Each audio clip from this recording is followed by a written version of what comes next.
Miners are selling coins, whales are taking losses, the US dollar is weakening, and even ETFs are pulling out, yet Bitcoin has climbed to 100,600. So what exactly is happening? After 40 days of shutdown, the US government is finally seeing hope of reopening. Trump is set to unleash a massive $600 billion stimulus. Can this help Bitcoin reach $200,000? It's Monday, November 10th, and this is BTV Chinese channel Billion Hezai. I'm Michael. Let's look at the top crypto headlines from the past 24 hours, brought to you by Nexo. Nexo is compliant in Australia and focuses on flexible asset allocation. You can use it for collateral, lending, and even buying and selling stocks and other securities. Now that it has entered the Asian market, it eliminates a lot of complicated new development processes. Just scan the QR code on the screen. You can register for Nexo, and after the promotional period ends, we'll use your UID for a lucky draw. The top prize is 1,000 USD, and there are also various other merchandise giveaways. Alright, let's look at the most important data headlines. This week in the crypto world, you could say there's a bit of a crash. Looking at the search value data, Bitcoin spot ETFs saw a net outflow of $1,220 million in 1 week, which is the highest record so far this year. BlackRock's IBIT and Fidelity's FBTC led the sell-off with outflows of $580 million and $430 million respectively. However, Grayscale's BTC and Bitwise's BITB are still attracting capital against the trend. So the money hasn't left, it's just moved to a different place. What does this look like? It resembles an institutional structural portfolio adjustment. Big institutions are cashing in their profits, then picking up cheaper chips to re-enter the market. As of this afternoon, what is the total net asset value of spot Bitcoin ETFs? It's $138 billion, with a historical net inflow of $60 billion. So if we look at this over a longer period, these numbers remain rock solid. Now the US government finally has hope of restarting. The whole market is breathing a sigh of relief. US stocks are rebounding and the crypto market is bouncing back even harder. Bitcoin surged from $100,000 to $106,000, a 6% increase. So trading volume is also exploding. The logic behind this rebound is very simple. Government spending is coming back. The dollar is weakening. US Treasury yields are cooling off and money is starting to flow again. So overall, Ethereum is catching its breath. The market is recovering, both the macro environment and the crypto world are bouncing back together. Right now, it looks like $100,000 has stabilized. So what's the next target? If we break through 108,000 and 112,000, then it's ready to take off. Now let's see how the US government plans to hand out money again. The Trump administration is considering giving every American $2,000 as a tariff dividend, totaling $600 billion. That's a huge sum, and it's not the first time. The last was during the pandemic in 2020. That round of helicopter money airdrops directly ignited the wildest crypto bull market, right? Bitcoin soared all the way from $3,800 to $69,000. And Ethereum went from $90 to $4,800. But this time, the fundamentals might be different. Back then, people needed to pay off debts, pay rent, and cover utilities. But now that ETFs have launched, institutions can directly buy coins, and the trading platform custody systems are all mature. Money can flow into the crypto market quickly, safely, and steadily. Let's look at the on-chain data. During the last round of money printing, what happened? The number of active Bitcoin addresses almost doubled, and both price and market enthusiasm were on the rise. So, we expect that after this round of tariff dividends is implemented, it might not be life-saving money, but rather new ammunition for investment. The Treasury is promoting it, policies are opening up, and the channels are smooth. So it feels like the countdown to a new bull market has already begun. As always, when the US government opens the door, it's a day of explosive growth for the crypto world. When Trump hands out money, it's Bitcoin time. Aiming for 200,000. All right, let's take a look at the latest big news on-chain. According to CryptoQuant's data, Bitcoin has just gone through the most intense wave of sell-offs in recent days. In just 6 days, addresses holding more than 10,000 Bitcoins each collectively suffered losses totaling $1.3 billion. This is the largest single-week loss so far this year. But the thing is, this isn't retail investors getting wiped out, this is the whales taking the hit. So the issue is, most of the whales are now actively closing their positions. Their leverage can't take it anymore, it's about to blow up. So now we're seeing panic selling from the whales. But what's amazing is that even with all this whale activity, the price has held steady. It hasn't crashed and has stayed between $100,000 and $105,000. What does this mean? In our weekly review today, we showed everyone what that long lower shadow on the weekly chart represents. It means there's real money buying the dip and trading hands at the bottom. History has already shown us this. Similar situations happened in 2021 and 2022. Whenever everyone is crying out in pain and panic selling, that's exactly when the market is about to bottom out and clear out the weak hands. Of course, the prerequisite is that liquidity must hold up. ETFs shouldn't run away, and there shouldn't be constant net outflows. So overall, right now, retail investors are panic selling, experts are buying in, and the market might be quietly forming a bottom. If Bitcoin can stay above $100,000, the next rebound really isn't far off. However, in our weekly review today, we did present a rather pessimistic viewpoint. There's still a possibility of a downward spike. Where should you buy in? Please check out our content, give us a like, and turn on the notification bell. We help you sort through the latest news in the Web3 world that's closest to making money. This month marks our 6-year anniversary, and by becoming a member, you can enjoy cash giveaways and receive channel merchandise. All the membership benefits are listed here for you to check out. Today's headline is about the US government shutdown, which has now reached its 40th day. If the shutdown continues, liquidity will dry up. Reportedly, there is already $190 billion stuck in various institutions that can't enter the market. So everyone has been waiting to see when the US government officials will finally pick up their bags and go back to work. Now, there is finally some progress. The government is about to restart. A Senate appropriations bill has put an end to this shutdown farce, and the bill even includes a provision to keep things running. Reportedly, this can keep the government running without another shutdown until January next year. The U.S. Senate has already passed a procedural vote to end the government shutdown, but it is still uncertain when the government will fully reopen. According to procedure, the Senate needs to revise 3 appropriations provisions and then submit them to the House of Representatives for review. Each revision will be subject to a debate period of up to 30 hours, which means the legislative process could be further delayed. And it looks like we're getting close to the shutdown ending. You'll know very soon. Thank you very much. If the Democrats choose to expedite the process, the government shutdown could end tonight, with a full reopening as early as tomorrow night. However, if they insist on exercising their full right to debate, the return to work may be delayed until Wednesday or Thursday this week. At present, the filibuster rule remains the key variable determining the pace of progress.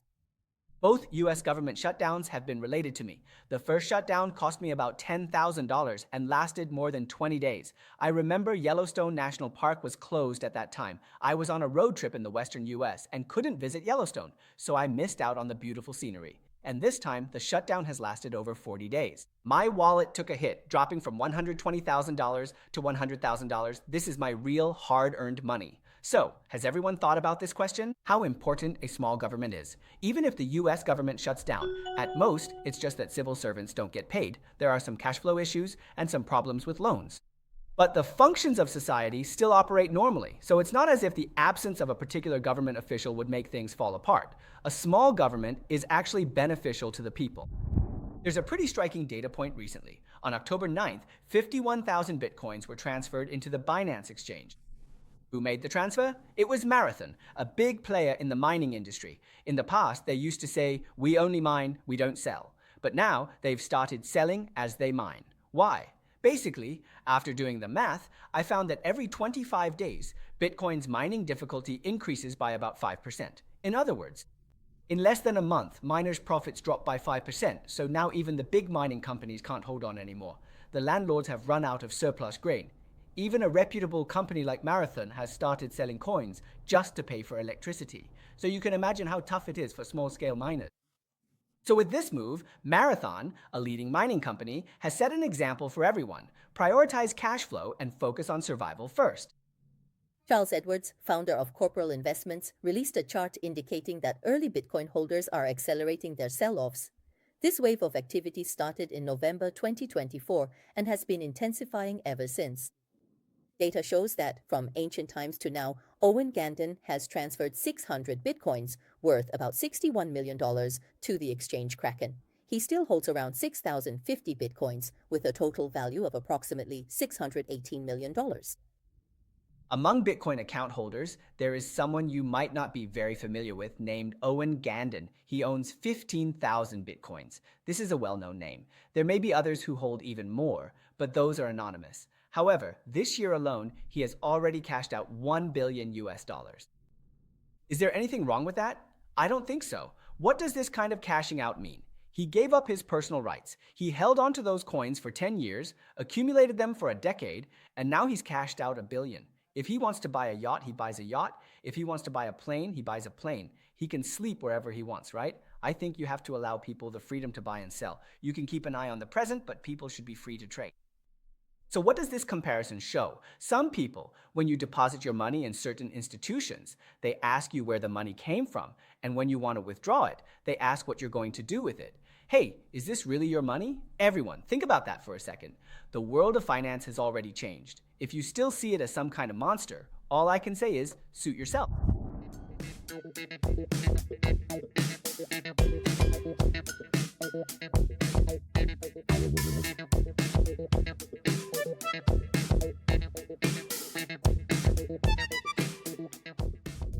There are legends here of getting rich overnight.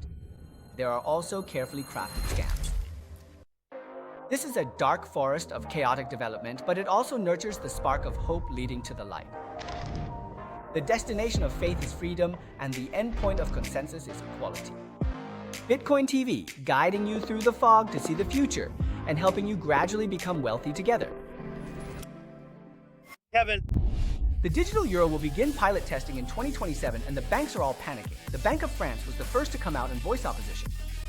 Today, the DeFi community suffered 4 consecutive explosions, losing $200 million, gone just like that. There were already warnings, but no one listened. In this new era of financial technology, under the pressure from blockchain and stablecoin technologies we've reported before on the SWIFT system, many major banks and payment institutions in Europe and the US have started to turn things around and are waking up. If you don't adapt, you might get left behind. Europe has teamed up with 7 tech companies. Some focus on anti-fraud, some on coding, some on transmission, and some on security. These 7 top experts are tasked with helping the European Central Bank figure out how to embrace blockchain technology. It's actually kind of funny. What solution did these 7 companies come up with? Can we create a system where you can transfer money just by using a nickname? No matter which bank it is, as long as you enter the nickname, euros can be transferred instantly. Do you find that funny? The European Central Bank, ECB, announced the digital euro project is moving from research to the next stage. A pilot will launch in 2027, with full rollout expected in 2029, depending on the EU completing legislation by 2026. Italian banks have already shown support. It is also recommended that project costs be spread over several years to ease system upgrade pressure. I'm convinced that we must be able to produce a digital central bank currency. That's what we should be able to do, as well as have a payment infrastructure that enables faster, cheaper, and more efficient cross-border payments. However, not all banks support the digital euro.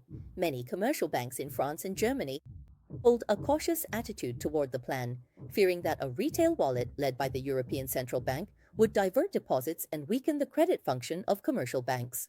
In response, European Parliament member Fernando Navarrete has proposed a compromise solution. He suggests launching a scaled-down version of the digital euro to balance the interests of central bank innovation and private payment systems. So if the old European base of blockchain hears that several big companies have developed something like this technology, blockchain technology has already solved the problem. Our company and our team have already addressed all the security issues with transfers. Instant settlement, right? Bitcoin has already accomplished everything that central banks want to do. But as long as something carries the name central bank, no matter which central bank it is, all that's left is to put a pair of stone lions at the entrance and put up a sign saying, "No leaks or dogs allowed inside," right? It's extremely arrogant.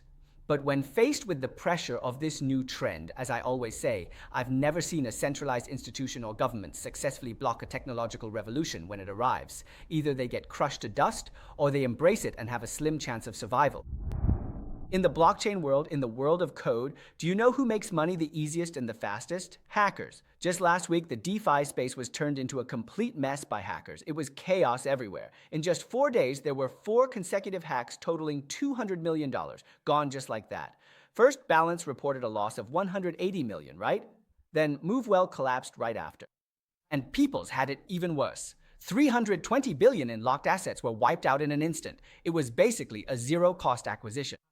What's even scarier is that, like with Stream Finance, their hack not only affected themselves, but also dragged down their partners, big names in DeFi like Maver, Philo, and Error. You could say this was a chain reaction of nuclear-level hacks in the DeFi world.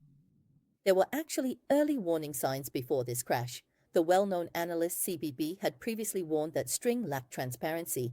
The so-called market-neutral strategy was completely untrackable, and even the promised transparency page had yet to go live.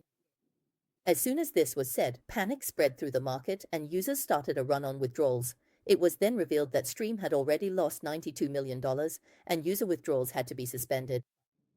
In the end, the interest-bearing stablecoin XUSD that he issued collapsed, which in turn affected all the collateral assets on platforms like Euler and Mofo. Even worse, Stream had used XUSD to leverage up and chase yields. Now, over $284 million in on-chain assets are frozen, and there's almost no hope of recovery. What about DeFi? It's definitely a unique innovation in the crypto space. When it comes to decentralized finance, people always speak with confidence. But if you're in DeFi and you keep borrowing, staking, then restaking and restaking again, maxing out your leverage, then you need to be able to handle that risk yourself. To put it plainly, what does decentralized finance get rid of? The centralized institution. There's no one to give you a solid guarantee. No one promising how much of your principal is safe. So where does the risk control lie? It's with yourself. Do you have that sense of responsibility in your heart? If you've come to the crypto space just to get rich overnight, to double your money in 3 months and get rich quick, then I'd advise you to go do something else. Go back to where you came from. Just focus on your job and earn your salary. Don't have unrealistic expectations, but if you're in Web3 and genuinely want to catch the trend and gradually build wealth, we have plenty of opportunities for you. You're welcome to join our membership. We have ways to help you steadily achieve those results together. All right, hurry up. As soon as the news broke, Wall Street was in an uproar. Buffett is going to write a farewell letter. On November 10th local time, this time the Oracle of Omaha isn't writing a shareholder letter, but a life summary. Netizens are joking that even the god of stocks is clocking out and retiring. Perhaps the legend of a generation of investment is really coming to an end. It's time for the curtain to fall. Trump Media and Technology Group has released its third quarter report, and the losses are even worse this time. A net loss of $54.8 million, more than double last year's $19.3 million loss. And revenue? Only $972,900, a bit less than last year's over $1 million, so it actually looks like they made a profit. Fame doesn't make money. Among the top 10 mining companies, 7 rely on AI computing power to make money, leaving just 3 others. They're also chasing after Marathon, BitDeer, and Core Scientific. These veteran players not only mine coins, but also rent out shops and land to GPU clients, essentially opening up another stream of income. The mining industry has officially entered a dual-track era. Spain's crypto influencer, Crypto Spain, is in big trouble this time. The court has directly ordered him to be detained without bail. He's accused of running a $300 million scheme through his own Madeira Invest Club. The Ponzi scheme he ran sucked in all the money his followers invested. This time, Apple really is planning to send its signal to the skies. The satellite features for iPhone and Apple Watch are about to get a full upgrade. Not only will you be able to view satellite maps and send messages, but these features will also be opened up to third-party apps. In the future, you might even be able to connect directly to satellites using 5G. In short, even in places with no signal, Apple will still make its presence felt. Good experience, soup? This is just chicken soup for the soul. This world isn't perfect, but it's worth walking through it with light. However, your light can't be too weak or it will be blown out. Your heart can't be too soft or it will be easily crushed. So your gentleness needs to have an edge, and your kindness should have boundaries. So you shouldn't torment yourself just to please others.